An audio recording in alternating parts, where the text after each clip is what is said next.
आज की इस वीडियो में हम बात करेंगे मोर पंख से पुत्र प्राप्ति के उपाय। दोस्तों, प्रथम दृष्टि से देखने से यह एक टोटका नजर आता है, साथ ही साथ यह एक आयुर्वेदिक उपचार भी नजर आता है। इसका कोई भी साइंटिफिक रीजन अभी तक अवेलेबल नहीं है जिससे कि इसकी सत्यता को सिद्ध किया जा सके। इसे एक धार्मिक टोटका समझकर हम वीडियो को आगे बढ़ाते हैं। हम बात कर रहे हैं कि मोर पंख द्वारा पुत्र प्राप्ति के उपाय को लेकर।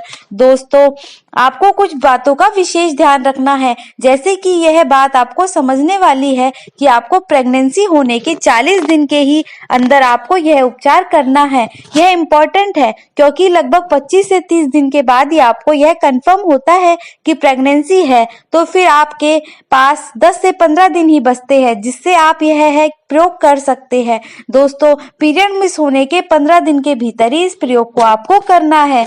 दोस्तों, यह एक धार्मिक उपाय है, इस कारण आपको मोरपंख किसी शुभ अवसर पर ही अपने घर में लेकर आना है, जैसे कि नवरात्रे, होली, दिवाली, करवा चौथ या कोई भी शुभ दिन। उस दिन आपको कुछ मोरपंख घर में लेकर आने हैं।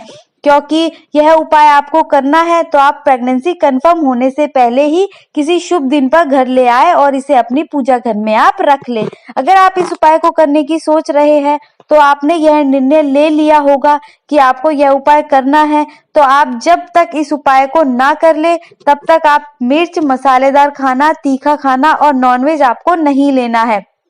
कुल मिलाकर आपका पाचन तंत्र स्वस्थ होना चाहिए ताकि जो भी आप यह आयुर्वेदिक मेडिसिन लेती है यह आपके शरीर में अच्छे से पच जाए। क्योंकि अगर मोरपंख जो आप खा रही है उसका कोई आयुर्वेदिक गुण है तो वह आपके शरीर को लगना चाहिए। अब आप यह उपाय कर रहे हैं तो दंपति को चाहिए कि वह दोनों किसी और तीसरे व्यक्ति से इसके संबंध में चर्चा ना करें। इसके कई कारण होते हैं। जब भी आप किसी टोटके को करते हैं तो उसका गुप्त होना बहुत जरूरी है, उसका असर ज्यादा होता है।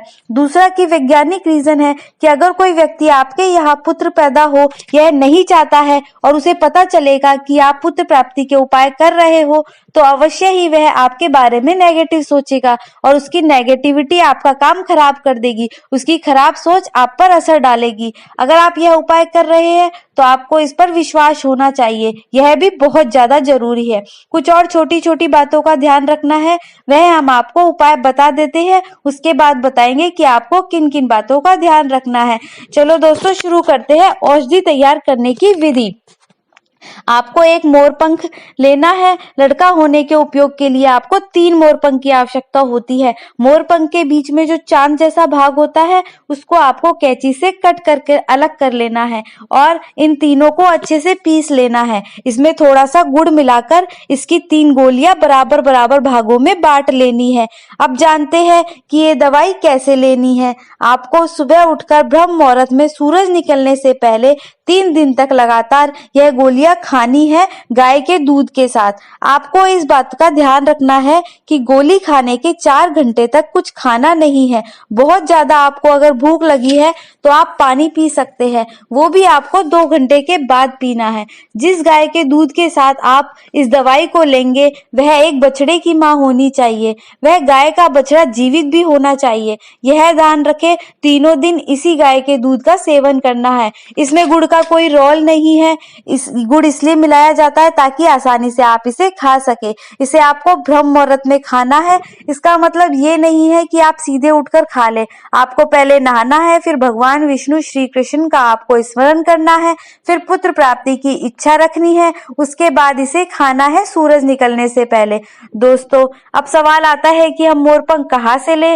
दोस्तों, मोरपंख बड़ी आसानी से मार्केट में मिल जाता है। अगर आपको मार्केट में मोरपंख नहीं मिलता है तो आप इसको ऑनलाइन परचेज कर सकती है। दोस्तों, जानकारी वीडियो पसंद आई तो वीडियो को लाइक कीजिए, शेयर कीजिए और चैनल को सब्सक्राइब करना ना भूलिए।